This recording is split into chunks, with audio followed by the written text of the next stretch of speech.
Shark और चारा मछलियाँ। अपने शोध के दौरान एक समुद्री जीव विज्ञानी ने पानी से भरे एक बड़े टैंक में शार्क को डाला। कुछ देर बाद उसने उसमें कुछ चारा मछलियाँ डाल दी। चारा मछलियों को देखते ही शार्क तुरंत तैरकर उनकी ओर गई और उन पर हमला कर उन्हें खा लिया।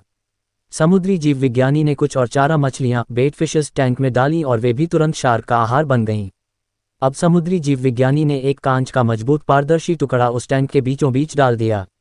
अब टैंक दो भागों में बंट चुका था। एक भाग में शार्क थी, दूसरे भाग में उसने कुछ चारा मछली डाल दी। विभाजक पारदर्शी कांच से शार्क चारा मछलियों को देख सकती थी।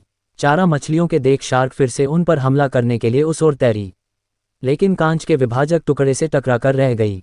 उसने फिर से कोशिश की, लेकिन कांच के टुकड़े के कारण वह चारा मछलियों तक नहीं पहुंच सकी।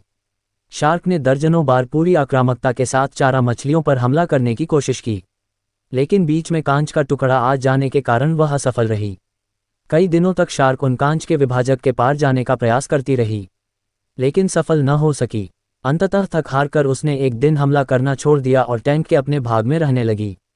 कुछ दिनों बाद समुद्री जीव विज्ञानी ने टैंक से वह कांच का विभाजक हटा दिया, लेकिन शार्क ने कभी उन चारा मछलियों पर हमला नहीं किया क्योंकि एक काल्पनिक विभाजक उसके दिमाग में बस चुका था और उसने सोच लिया था कि वह उसे पार नहीं कर सकती।